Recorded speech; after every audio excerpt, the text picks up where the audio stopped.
जय हिंद साथियों। आज हम वन के बारे में पढ़ेंगे। वन के बाद तो वन वर्गीकरण पढ़ेंगे। कब राष्ट्रीय वन नीति आई थी, वन वन्यजीव संरक्षण कब आया था, और उसके बाद में हम नेशनल पार्क पढ़ेंगे। तो हम पहले देखते हैं वन वन के बारे में चर्चा करते हैं। भारत में पर्यावरण संबंधित क्वेश्चन पूछते हैं। इससे पहले हमने प्राकृतिक वनस्पति के बारे में पढ़ा था।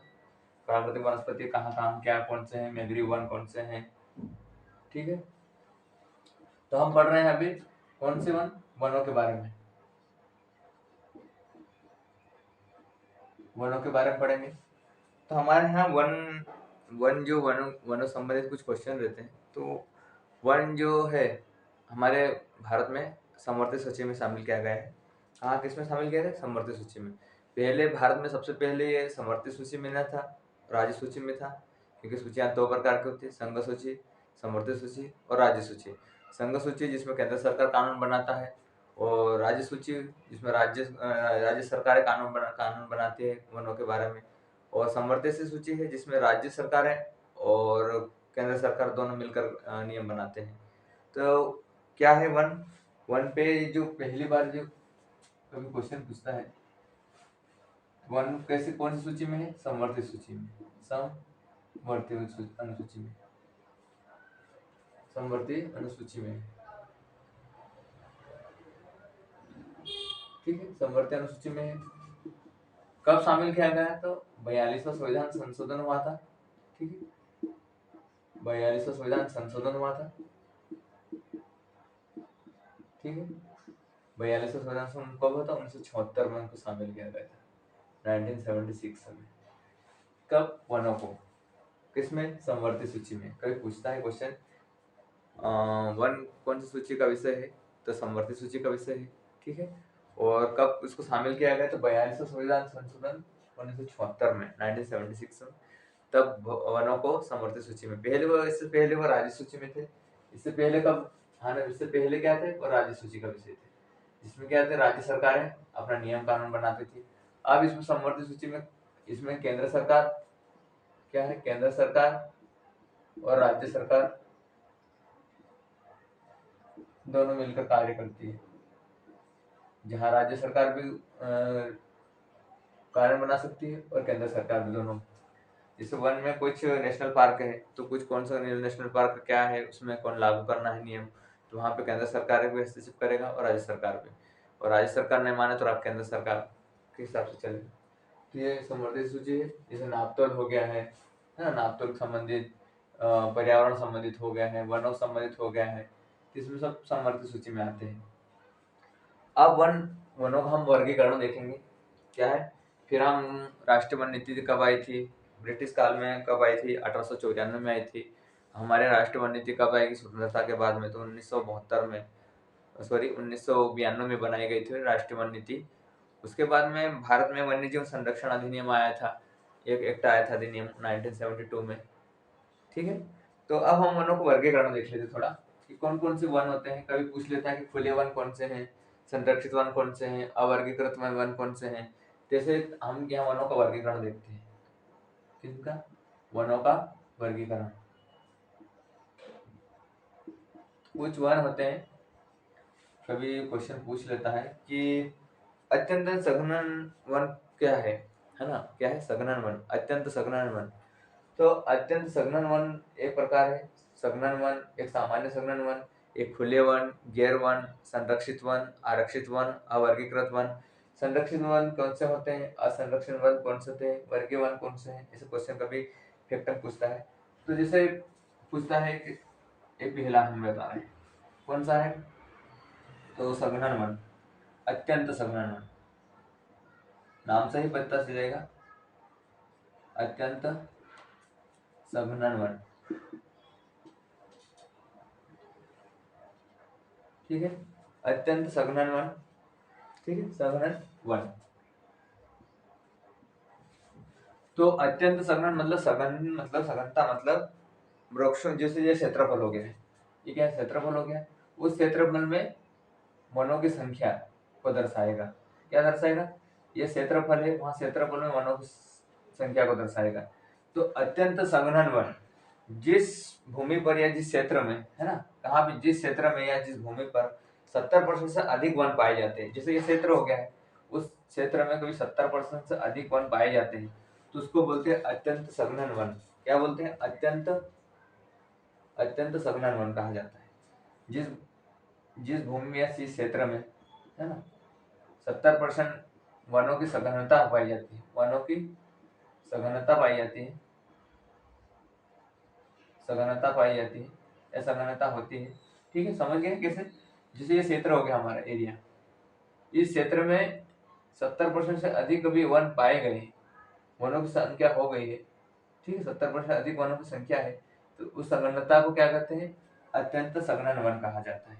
अब दूसरा, ये क्वेश्चन डायरेक्ट पूछ लेते हैं कि अत्यंत संघनन वन क्या है, तो वहां लिखा रहेगा 70% से कम, 70% अधिक, 75 या 50% से कम, या 10%, ऐसे कुछ क्वेश्चन पूछता है। अब हमको क्या लिखना है? अत्यंत संघनन वन क्षेत्र, तो 70% से अधिक या 70% भी हो सकता है, तो वनों की संघनता को क्या बोलते हैं? अत्यंत संघनन वन। अब सामान्य संघनन वन क्या है? सामान्य सामान्य संघनन वन,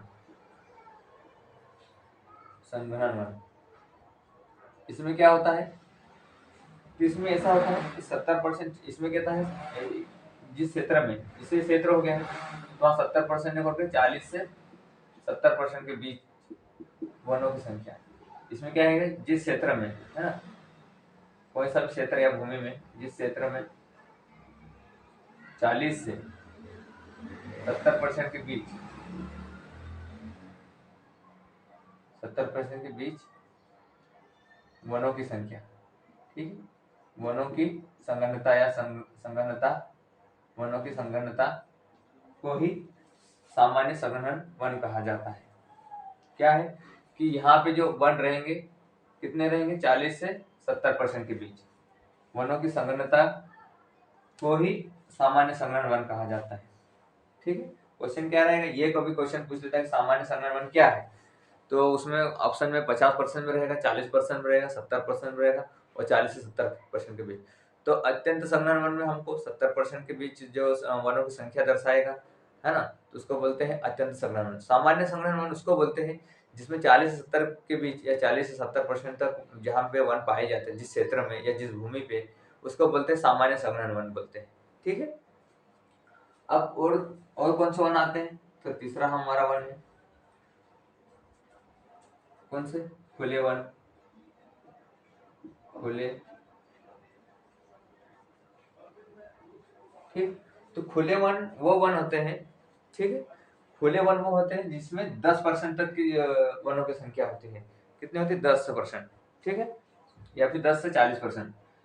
जिस क्षेत्र में, है ना, जिस क्षेत्र में या जिस भूमि पर 10 से 40% के बीच, है ना, 10 से 40% जहाँ पे वन पाए जाते हैं, ये वनों की संघनता को, वनों की संघनता को ही खुले वन कहा जाते हैं। खुले वन, क्वेश्चन डायरेक्ट पूछेगा खुले वन क्या है, तो जिस क्षेत्र में 10 से 40% वनों की संघनता या वनों की संख्या, संघनता मतलब हाँ डेंसिटी दिखाता है कि वहाँ क्षेत्र में कितनी वन है, ठीक है, ये संघनता में बार बार लिख रहा हूँ, ये नहीं, मतलब यहाँ पे डेंसिटी दिखाएगा, ये जो क्षेत्र है तो वहाँ पे वनों की संख्या दिखाएगा कि वन कितने हैं, ठीक है, तो ये डेंसिटी दिखाता है कि वहाँ की संख्या कितनी है। तो वनों की संख्या क्या दर्शाता है? खुले वन 10 से 40% से वनों की संख्या को ही, डायरेक्ट परिभाषा मतलब सिंपल भाषा में, 10 जिस क्षेत्र में 10 से 40% वनों की संख्या हो उसको बोलते खुले वन कहा जाता है। ठीक है, खुले वन। अब झाड़ीदार वन, कौन से? झाड़ीदार, झाड़ीदार वन।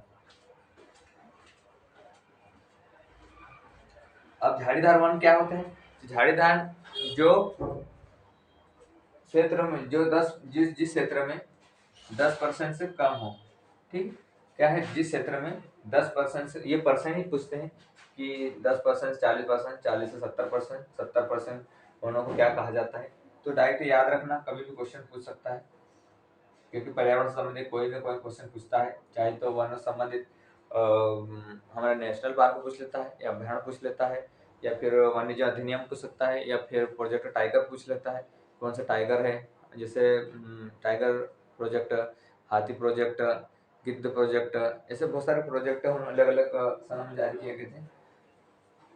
सॉरी। तो झाड़ीदार वन, झाड़ीदार जिनकी संख्या 10% से कम होती है, ठीक है। जिस क्षेत्र में, जिसे कोई क्षेत्र है तो उस क्षेत्र में 10% से कम वन वालों को, 10% से कम वनों की संख्या को, ठीक है। अपन को तो परसेंट दिखाना है, ये याद रखना अपन को पहले तो, या 70 40 से 70 के बीच, और 10 से 40 और 10 से कम परसेंट वनों को झाड़ीदार वन किसको बोलते हैं? जिस क्षेत्र में 10% से कम वन होते हैं उन वनों को झाड़ीदार वन कहा जाता है, ठीक है। जिस क्षेत्र में 10% से कम वनों की संख्या होती है उसे झाड़ीदार वन कहा जाता है, ठीक। अब हम और कुछ और है उसके बारे में देखते हैं। और दूसरे वन है हमारे पास, तो गियर वन, ठीक है। गियर या निजी वन बोलते हैं, गियर वन। जो इन वर्गों में आते हैं, वो उन वर्गों को छोड़कर जो वन पाए जाते हैं उनको बोलते हैं गियर वन, गियर वन, ठीक। गियर वन किसको बोलते हैं? तो ऐसे वन जैसे इन वर्ग है, जैसे अत्यंत संघनन वन, सामान्य संघनन वन और खुले वन और झाड़ीदार, इनको छोड़कर, ठीक है, इनको छोड़कर जो वन पाए जाते हैं उनको बोलते हैं गियर वन कहा जाता है। मतलब झाड़ीदार क्षेत्र, झाड़ीदार वन किसको बोलते हैं? 10% से कम वाले को। खुले वन किसको कहते हैं? 10 से 40% वनों की जो संख्या दर्शाता है। तो गियर वन इन वर्गों को छोड़कर, इनको, इन वर्गों को छोड़कर, ठीक है, ये वाले क्षेत्र को छोड़कर जो अदर्स झाड़ियां जैसे मिनिमम कम झाड़ियां रहती है उनको बोलते हैं गियर वन। इन वर्गों को छोड़कर, किन वर्गों? ऊपर वाले जो वर्ग है ना, ऊपर के जो वर्ग को छोड़कर, ऊपर के वर्गों को छोड़कर जो वन पाए जाते हैं, जो वन पाए जाते हैं उन्हें ही कहा जाता है गियर वन कहा जाता है, ठीक है। गियर वन किसे कहा जाता है? तो ऊपर के जो वर्ग है, कौन से? अत्यंत संग्रहण, सामान्य, खुले वन और झाड़ीदार वन, इनको छोड़कर जो वन पाए जाते हैं उसे गियर वन कहा जाता है, ठीक है। और कुछ और है, आइए, तो 5 हुए हमारे। अब हम देखते हैं और दूसरे क्वेश्चन। संरक्षित वन या आरक्षित वन, क्या बोलते हैं? आरक्षित वन। छठा हमारा कौन सा है? आरक्षित वन। कौन सा है?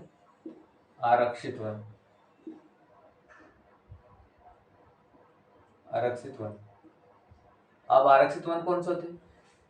जो भारतीय वन अधिनियम होता है, ठीक है, भारतीय वन अधिनियम और राष्ट्रीय वन अधिनियम प्रबंधन के बीच के अंतर्गत आते हैं। जैसे भारतीय अधिनियम जो भारत सरकार बनाती है और राज्य वन अधिनियम प्रबंधन होता है, उनके नियम के बीच जो आते हैं वन, उनको बोलते हैं आरक्षित वन। किसको बोलते हैं? आरक्षित वन किसको बोलते हैं? जैसे सरकार, केंद्र सरकार और राज्य सरकार के जो नियम कानून बनाए जाते हैं, सिंपल भाषा में, नियम कानून के बीच में जो दायरे में आते हैं, जैसे केंद्र सरकार नेशनल पार्कों के बारे में जानकारी देता है, ठीक है, और राज्य सरकार जैसे अभ्यारण्यों के बारे में। तो इन दोनों, राज्य सरकार और केंद्र सरकार दोनों के बीच जो कानून बनाते हैं, जैसे नेशनल पार्क वगैरह अभ्यारण्य होंगे, उन क्षेत्रों को आरक्षित वन कहा जाता है, ठीक है। तो आरक्षित वन किस करते हैं? जैसे भारतीय अधिनियम,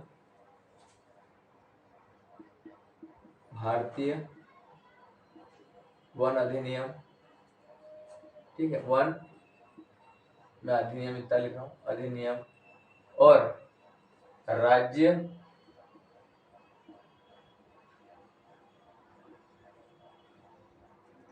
अधिनियम वन प्रबंधन,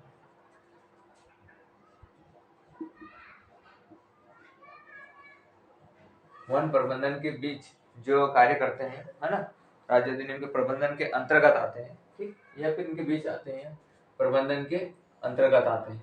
क्या है? अंतर्गत आते हैं। कौन से वन? आरक्षित वन। आरक्षित वन किसको बोलते हैं? वे वन जो भारतीय वन अधिनियम और राज्य अधिनियम, वन अधिनियम, राज्य वन अधिनियम प्रबंधन, ठीक है, राज्य वन अधिनियम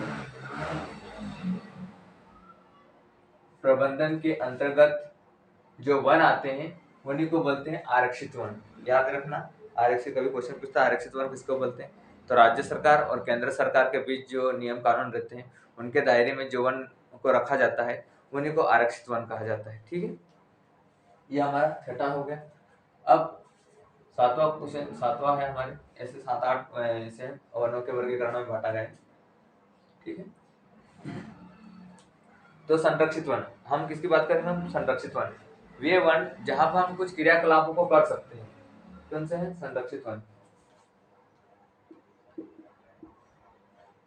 संरक्षित वन,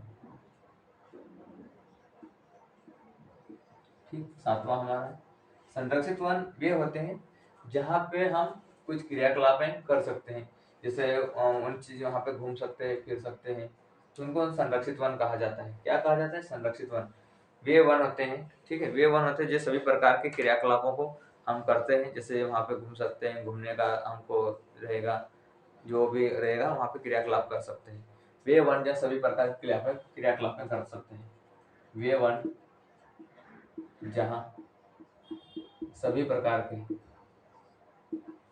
क्रियाकलापों को कर सकते हैं।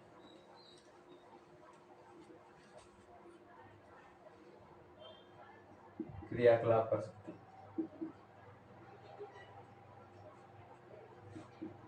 क्रियाकलापों को किया जा सकता है। ठीक है, तो उनको बोलते हैं संरक्षित वन। ठीक है, ठीक है, तो क्या है, संरक्षित वन वे वन होते हैं जहाँ पे सभी प्रकार क्रियाकलापों की अनुमति होती है। ठीक है, क्या होते हैं, अनुमति होती है। ये क्वेश्चन पूछ सकता है कि संरक्षित वन किसको बोलते हैं, तो वे वन जहाँ पे सभी क्रियाकलापों की अनुमति होती है और कुछ दायरे, कुछ सीमा में क्या रहता है कि राज्य वन अधिनियम की कुछ सीमा में आता है, कौन सा, संरक्षित वन, कुछ संरक्षण किया जाता है। तो ठीक है, ये वर्गीकरण मिटा रहा हूँ। तो क्या क्वेश्चन पूछ सकता हूँ और क्वेश्चन क्या बन सकता है, तो क्वेश्चन ऐसा है कि यहाँ पे कि जो राज्य वन अधिनियम होता है, राज्य वन अधिनियम होता है, वन अधिनियम प्रबंधन के कुछ सीमा में आता है। ठीक है, कुछ दायरे में रखा जाता है, जो राज्य वन अधिनियम प्रबंधन होता है उसके नियम के अंतर्गत थोड़ा ये संरक्षित वन आते हैं, कुछ सीमा तक संरक्षित है। ठीक है, क्वेश्चन कभी किसी प्रकार से पूछ सकता है। तो क्वेश्चन क्या है, वे वन जहाँ पे सभी प्रकार क्रियाकलापों की अनुमति होती है। ठीक, और दूसरा पार्ट क्या है इसमें, राज्य वन अधिनियम प्रबंधन की कुछ सीमा तक संरक्षित है वन। ठीक है, संरक्षित है ये वन। ठीक है, संरक्षित वन है। अब आते हैं हम अवर्गीकृत वन। कौन से, अवर्गीकृत वन, ये मिटा रहा हूं मैं,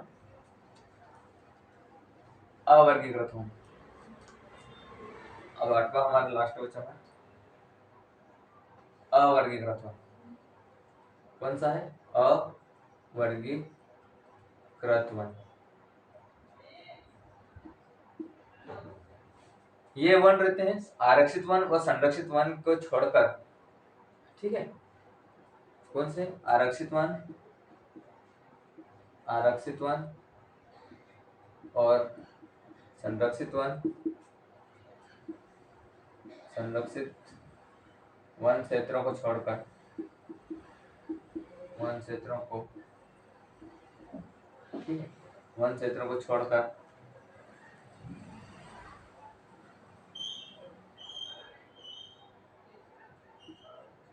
जो क्षेत्र या फिर जो क्षेत्र या फिर वन पाए जाते हैं, क्षेत्र या वनों को ही क्या बोलते हैं, अवर्गीकृत वन कहा जाता है। ठीक है, वन वर्गीकृत क्षेत्र आते हैं, जो क्षेत्र रहते हैं, जैसे आरक्षित वन और संरक्षित वन, जो वन रहते हैं उनको जो छोड़कर जो वन बच जाते हैं उनको बोलते हैं अवर्गीकृत वन। ठीक है, संरक्षित वन, अब उनको हमको पता है कि आरक्षित वन कौन से होते हैं, जो राज्य और केंद्र शासित भारतीय अधिनियम के अंतर्गत आते हैं और राज्य वन अधिनियम के प्रबंधन के तहत आते हैं। और संरक्षित वन वो होते हैं जहाँ कुछ क्रियाकलापों की अनुमति होती है और राज्य अधिनियम होता है, जो राज्य सरकार जो कानून बनाते हैं उसके सीमा के दायरे में आते हैं। तो उन चीजों को छोड़कर जो वन पाए जाते हैं उनको बोलते हैं जिन क्षेत्रों में जो वन पाए जाते हैं उनको छोड़कर जिन क्षेत्रों में जो वन पाए जाते हैं उसको अवर्गीकृत वन कहा जाता है। क्या कहा जाता है? वन अनवर्गीकृत।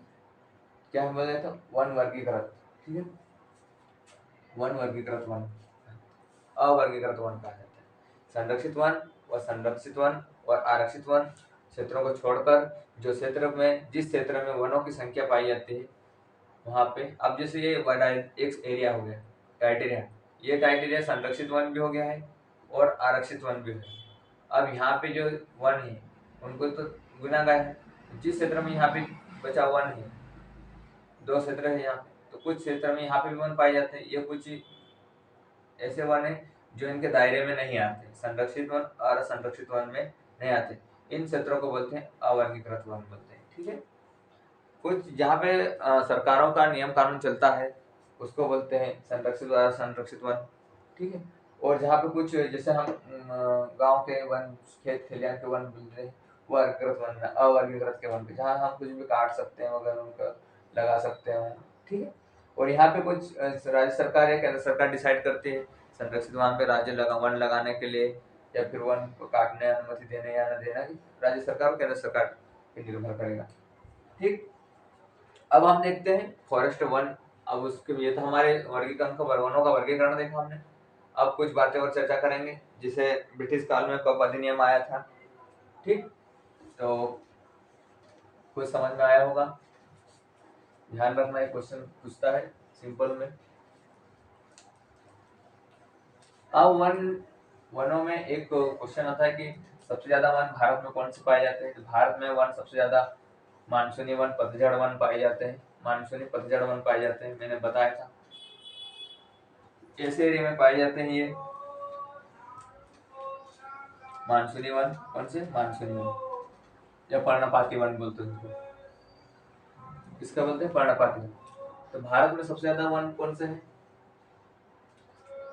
तो ये वनों के बारे में बताते, सबसे ज्यादा सर्वाधिक वन कौन से हैं अपने यहाँ भारत में? कौन से हैं? तो पर्णपाती वन है। ठीक है, पर्णपाती वन है, पर्णपाती, पतझड़, पर्णपाती या पतझड़, या फिर इसी को बोलते हैं पतझड़ मानसूनी वन। मानसूनी वन सर्वाधिक पाए जाते हैं। कौन से एरिया में पाए जाते हैं? जहाँ पे 100 से 150 सेंटीमीटर तक की वर्षा होती है। औसत में 125 तक होना चाहिए, एवरेज में औसत में इतनी वर्षा होना चाहिए उस क्षेत्र में, वहां पे ये वन पाए जाते हैं। ठीक है, तो भारत में कौन से सर्वाधिक वन पाए जाते हैं? तो पर्णपाती, पतझड़, मानसूनी वन पाए जाते हैं। उस क्षेत्र में कितना मतलब बरसात होना चाहिए? तो 100 से 150 सेंटीमीटर तक वर्षा होना चाहिए। कितनी? 100 से 150 तक वर्षा होना चाहिए। एवरेज देखें तो 125 सेंटीमीटर तक औसतन बारिश होना चाहिए उस क्षेत्र में। सबसे ज्यादा मानसून भारत में कहाँ पाए जाते हैं? मध्य भारत क्षेत्र में। कहाँ पे? मध्य भारत क्षेत्र में सर्वाधिक वन पाए जाते हैं। ठीक, अब हम देखते हैं कुछ नियम बने थे वनों के ऊपर। तो ब्रिटिश काल के समय की बात करते हैं। तो ब्रिटिश समय में हमारे यहाँ भारत में सबसे पहले ब्रिटिश काल में जो राष्ट्रीय वन नीति आई थी वो 1894 में आई थी। कब आई थी? वनों पे एक राष्ट्रीय वन नीति बनी थी। ठीक है, हम ऐसा नहीं कि भारत आजाद होने के बाद ही चीजें हुई, पहले भी इन वनों के बारे में कुछ चीजें रखी गई थी, उनका संरक्षण किया जाता था क्योंकि वन ही जीवन है। ठीक है, जैसे जल है तो जल के बिना जीवन नहीं है, उसी प्रकार वन के बिना भी नहीं जीवन है क्योंकि वो हमको काफी लाभदायक होते। ठीक है, तो वन, तो ब्रिटिश काल के समय राष्ट्रीय वन नीति बनी थी। कब बनी थी? सबसे पहले राष्ट्रीय वन नीति बनी थी।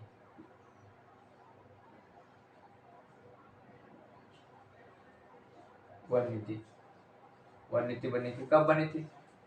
1894 में। कब बनी थी? 1894 में। राष्ट्रीय वन नीति से जो मतलब देश में, पूरे देश में राष्ट्रीय स्तर पर, नेशनल लेवल पर कार्य करता है वनों के बारे में, क्या कुछ किसको क्या करना है, किसको नेशनल पार्क घोषित करना है, किसको अभ्यारण्य घोषित करना है, तो इससे चीजें बनती थी राष्ट्रीय वन नीति। ठीक है, कितने भारत में कितना % होना चाहिए वन, कितने % नहीं होना चाहिए, ये मतलब पूरी रिपोर्ट तैयारी करते थे। राष्ट्रीय वन नीति कब बनी थी? 1894। यदि हम भारत में देखते हैं तो भारत में राष्ट्रीय वन नीति कब बनी थी? तो राष्ट्रीय वन नीति स्वतंत्र भारत में कब? स्वतंत्र, ये स्वतंत्रता के बाद, स्वतंत्र भारत में। ठीक है, भारत में कब बनी थी राष्ट्रीय वन नीति? यही बार राष्ट्रीय वन नीति कब बनी थी? तो 1992 में बनी थी। कब बनी थी? 1992 में बनी थी। ठीक है, कब बनी थी? 1992 में बनी थी।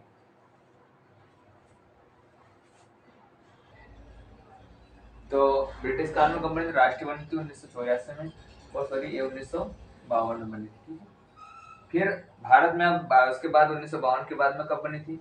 तो भारत में बनी थी 1988 में बनी थी। कब आई थी? 1988 में ये बनी थी भारत में। तो सबसे पहली बार तो कब आई थी हमारे यहाँ? तो 1952 में आई थी पहली वन नीति, राष्ट्रीय वन नीति। दूसरी वन नीति सेकंड बार कब आई थी? तो 1988 में। अब 1952 और 1988 के हिसाब से हमारे यहाँ भारत में वन कितने होना चाहिए? ठीक है, भारत में वन कितना % होना चाहिए? तो करीबन 33% हमारे यहाँ वन होना चाहिए। कितने 1% होना चाहिए? 33% वन होना चाहिए। क्या बोलता है राष्ट्रीय वन नीति? जो ब्रिटिश काल में कब आई थी? 1894 में आई थी।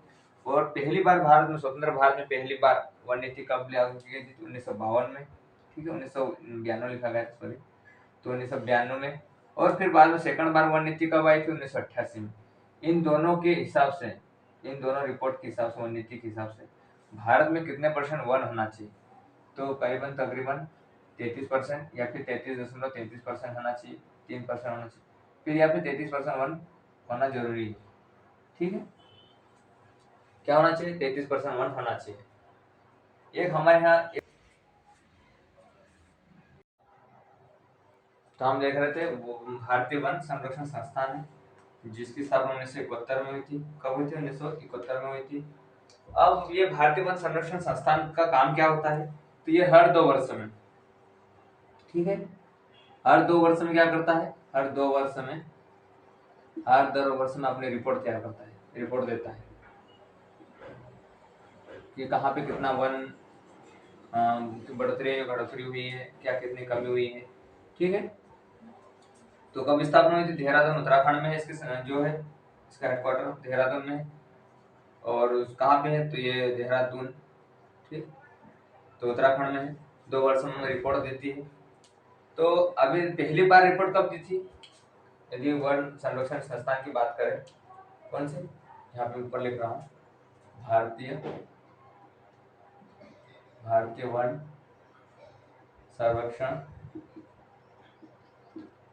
संरक्षण संस्थान, इसी के आधार पर मैं जो बोल रहा था, भारतीय वन्य जीव संरक्षण अधिनियम 1972 में आया था, उसी के आधार पर जो लिखा गया था, वो ऊपर मैं पहले ये बताना चाहता हूँ कि वन संरक्षण संस्थान है क्या। तो इसकी स्थापना हुई थी 1971 में हुई थी। तो जो इनकी ये क्या करता है? 2 वर्षों में अपनी रिपोर्ट तैयार देता है। कितने? हर 2 वर्षों में रिपोर्ट देता है, 2 वर्षों में अपना रिपोर्ट देता है। तो पहली बार रिपोर्ट कब दी थी? यह क्वेश्चन पूछ सकता है। तो पहली बार 1987 में दी थी। कब दी थी? 1987 में दी थी। अब 2015 में, ठीक है, 15वीं रिपोर्ट दी थी। 2018 में कब दी थी? 2018 में। 15वीं रिपोर्ट कब दी थी? 2018 में। 16वीं रिपोर्ट देती वो कब देते थे? 2020 में देगा वो। ठीक, अब 2022 में आना चाहिए, 17वीं रिपोर्ट हमारी आई होना चाहिए। ठीक, तो हमारे पास डाटा यहाँ तक का है। तो पहली बार ये रिपोर्ट जो भारतीय वन संरक्षण संस्थान है, जिसकी स्थापना 1971 में हुई थी, ठीक है, तो उसका हेडक्वार्टर देहरादून में है, और जो कहाँ है? उत्तराखंड में। 2 वर्ष में आपने रिपोर्ट देगी कहाँ पे वनों की संख्या बढ़ोतरी हुई है, इसके बारे में बताइए। तो 2018 में हमारी 15वीं रिपोर्ट थी। ठीक, तो इस 2015 में एक रिपोर्ट आई थी इसी की, उसके आधार पे, किसके आधार पे, 2015 में, 2015 की जो रिपोर्ट आई थी उसके आधार पर एक मात्र ऐसा राज्य है जो वनों की संख्या क्षेत्रफल में वृद्धि कर रहा है, वनों की क्षेत्रफल में वृद्धि कर रहा है।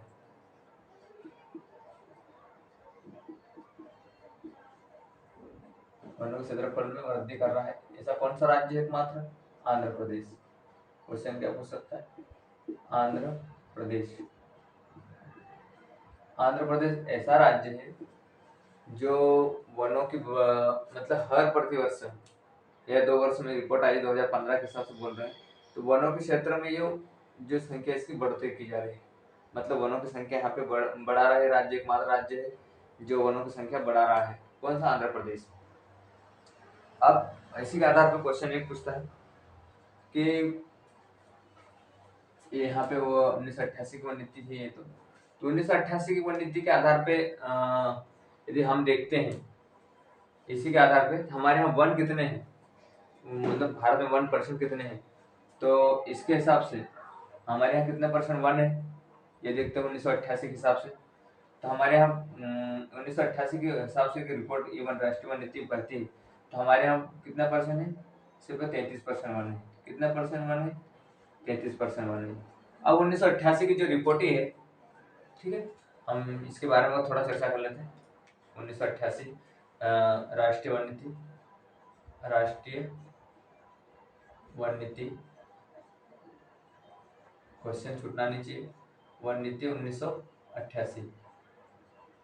अब इसका लक्ष्य क्या था कि 33% का लक्ष्य रखा गया था इस नीति के हिसाब से।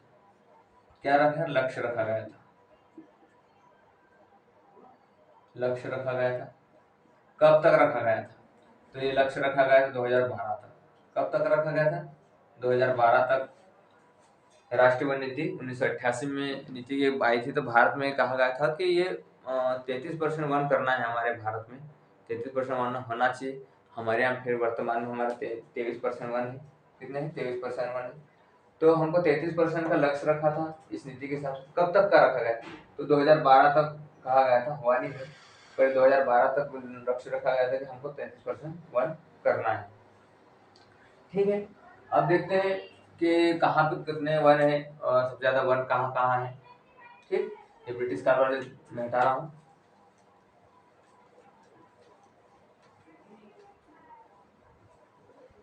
ये लोग क्वेश्चन पूछ सकता है। भारतीय वन संरक्षण संस्थान जो 2 वर्षों में रिपोर्ट तैयार करता है, क्या काम करता है? रिपोर्ट देता है। ठीक, अब मैं इसमें क्वेश्चन पूछता हूँ कि ये सर्वाधिक वन कहाँ है। ठीक है, क्वेश्चन पूछता है कि सर्वाधिक वन कहाँ है, कहाँ पे है? तो मध्य प्रदेश में, स्वाभाविक है। नेशनल पार्क भी सबसे ज्यादा हमारे मध्य प्रदेश में है। सबसे ज्यादा वन कहाँ है? चाहे क्षेत्रफल में पूछ लो, तो क्षेत्रफल में भी आधार पे हम मध्य प्रदेश है। उसके बाद कहाँ है पे? तो अरुणाचल प्रदेश में है। ठीक है, फिर कहाँ है? तो छत्तीसगढ़ में है। कभी ऐसे सीरीज में दे दे कि कौन कहाँ पे ज्यादा वन है, तो ये इसका क्वेश्चन पूछ सकते हैं। तो सर्वाधिक वन कहाँ है? मध्य प्रदेश में, और उसके बाद में अरुणाचल प्रदेश, कौन सा है? अरुणाचल प्रदेश, फिर छत्तीसगढ़ है। ठीक, यदि प्रतिशत के आधार पर पूछ ले क्वेश्चन, प्रतिशत के आधार पे सबसे ज्यादा वन कहाँ है, प्रतिशत के आधार पर सबसे ज्यादा वन कहाँ है? तो मिजोरम है। मिजोरम ऐसा राज्य है जहाँ परसेंट के आधार पे सबसे ज्यादा वन है। ठीक, ये सब क्वेश्चन बनते रहते हैं। अब हम देखेंगे कि कौन सा क्वेश्चन, यदि पूछता है कि सबसे कम वन कहाँ है, ये भी तो क्वेश्चन बन सकता है। सबसे कम वन कहाँ है? तो सबसे कम वन कहाँ पे है? तो हरियाणा में है। कहाँ पे है? हरियाणा में है। इसके बाद पूछे तो कहाँ पे कम है? और तो पंजाब में भी है उससे कम। और फिर उससे और कौन सा राज्य है? तो गोवा है। ठीक है, यदि परसेंट के आधार पर पूछे, सबसे ज्यादा परसेंट में सबसे कम, मतलब परसेंट में भी हरियाणा ही है। प्रतिशत में आधार से भी लिया जाए तो हरियाणा ही कम है। ठीक है, क्वेश्चन क्या है? सबसे ज्यादा वन कहाँ है? मध्य प्रदेश में। फिर उससे सॉरी सबसे ज़्यादा वन कहाँ है? तो मध्य प्रदेश में, उसके बाद अरुणाचल प्रदेश में, उसके बाद छत्तीसगढ़ में। और सबसे कम वन कहाँ है? तो हरियाणा में है, उसके बाद में पंजाब में है, फिर गोवा में है। ठीक, तो परसेंट के आधार पे देखें सबसे ज़्यादा परसेंट कौन से राज्य में है? तो परसेंट के आधार पे मिजोरम है, क्योंकि वहाँ क्षेत्रफल कम है और वन ज़्यादा है। ठीक है, तो मिजोरम है। और सबसे ज़्यादा कम परसेंट के आधार पे देखें तो वो हरियाणा ही है। ठीक, ये क्वेश्चन कभी पूछता है। और आंध्र प्रदेश राज्य है जो 2015 की रिपोर्ट से कहा जा रहा है कि जो वनों की संख्या है वो बढ़ोतरी कर रहा है। ठीक है, तो वैसा क्वेश्चन पूछ सकता है कि वैसा कौन सा राज्य है जो वनों में हर प्रतिवर्ष बढ़ोतरी कर रहा है? तो वो आंध्र प्रदेश है। तो ये आज हमारी है सॉरी इसके बारे में चर्चा की हमने। इसके बाद हम अब आने वाले हम जिसे चर्चा करेंगे रेड बॉक्स डाटा क्या है। हमारे यहाँ जो वन नीति आई थी उसके हिसाब से हमारे भारत में सबसे पहले 1952 51 50 के समथिंग वन लगाने का एक उत्सव चलाया जा रहा है, तो उसके बारे में भी हम पढ़ेंगे। तो आज का हमारा यही क्लास समाप्त करते हैं। तो हमारा वीडियो अच्छा लगे उसको लाइक करें, शेयर करें, कमेंट करें। थैंक यू, जय हिंद।